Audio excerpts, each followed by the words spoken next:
Hi, I am Selva Prabhakaran. In this one, we will try to understand the measures of central tendency. Now, if you take any measure in statistics, say the mean, median, mode, standard deviation, all of these measures can be categorized as either a measure of central tendency or a measure of dispersion. Let's take, for example, the mean. Mean is nothing but the average of data points, isn't it?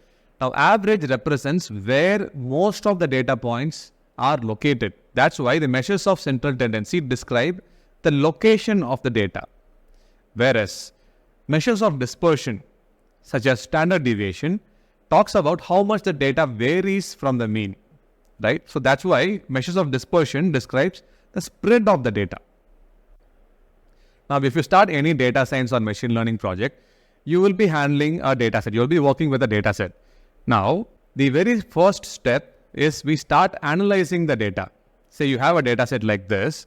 It has multiple columns x1, x2, x3, so on. We start looking at one column at a time and start describing it. For example, we'll compute the measures of central tendency as well as dispersion.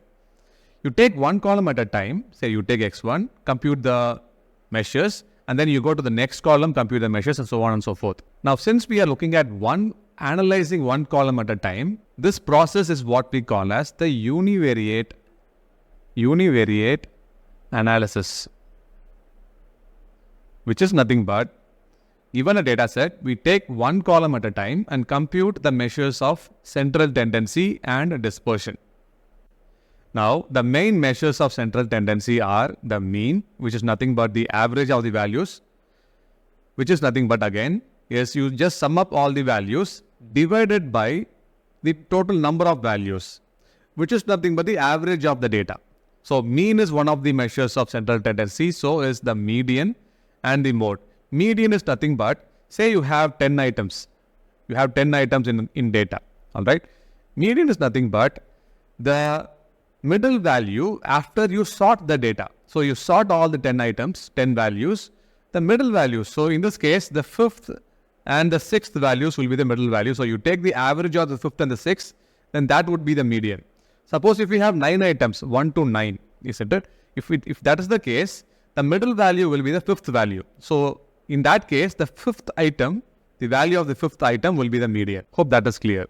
Now, mode is nothing but the most frequently occurring value in the data is nothing but the mode. This measure is more relevant for categorical data rather than numeric data in most cases. Let's now look at another aspect to the mean. Whenever we talk about mean, what we refer to as the mean is nothing but the arithmetic mean, which we write as AM. That is the mean we will usually refer to and continue to refer to as mean. But besides that, we also have something called as the geometric mean. We also have something called as the harmonic mean, HM. But in what kind of situations do we use geometric and harmonic mean? Let's try to understand that. The formula for geometric mean is this. Say you have 10 items, you multiply all those 10 items, suppose n equal to 10, you multiply all those 10 values and take the nth root, in this case the 10th root of all those of that particular product. That is nothing but the geometric mean. This is especially useful whenever you are working with different scales of values. Let's look at this with an example. Let's say you have the ratings data for two different products, product A and product B. For product A, the first person has given a value of 4.5 and for product B, he has given a value of 3.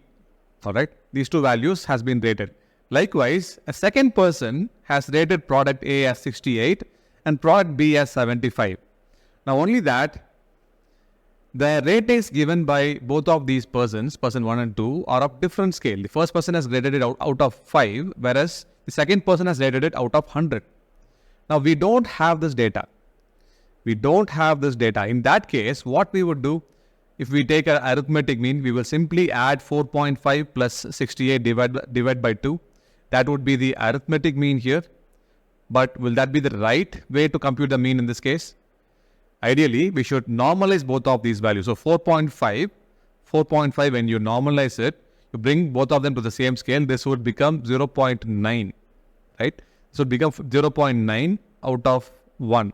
Likewise, this would become 0.68 out of 1. Isn't it? Likewise, this value would be 0.3 and this value 75 would become 0.75. Now you take the mean. That would give you an average of 0.79 and this will give you an average of 0.675. Now, we don't know this denominator. In such a case, we will not be able to compute or we will not be able to take this kind of a normalization. So an arithmetic mean, what we have here, these values, this number here will work out to 36 here and this works out to I think 39. Now in this average, this is 36.25. Now this number, this score is lesser than 39.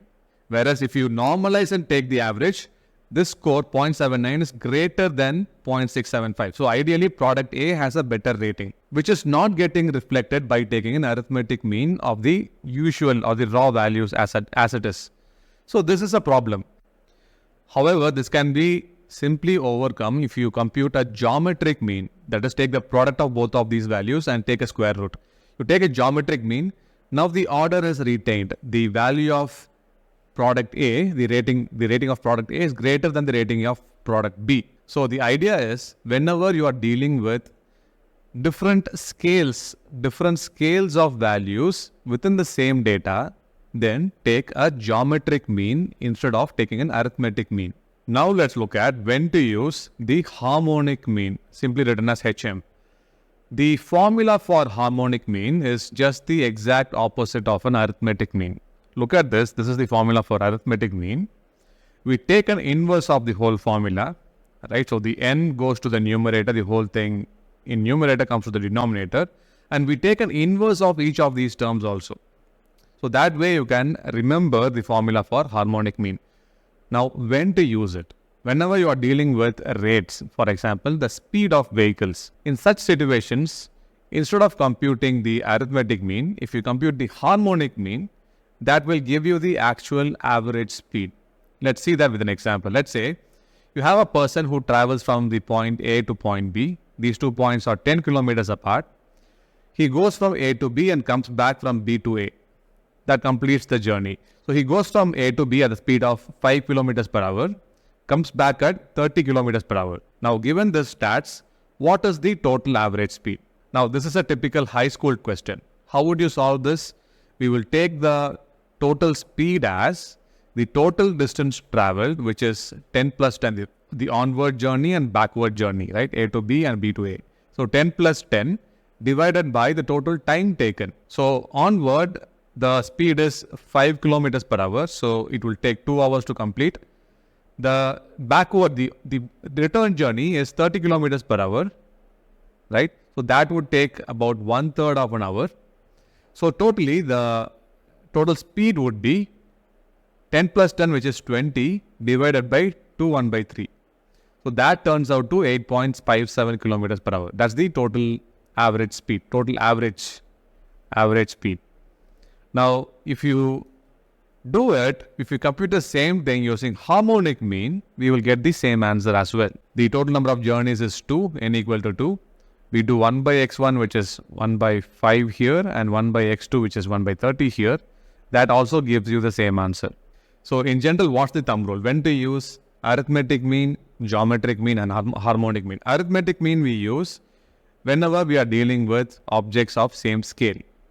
Same scale. When the scale changes, we use geometric mean.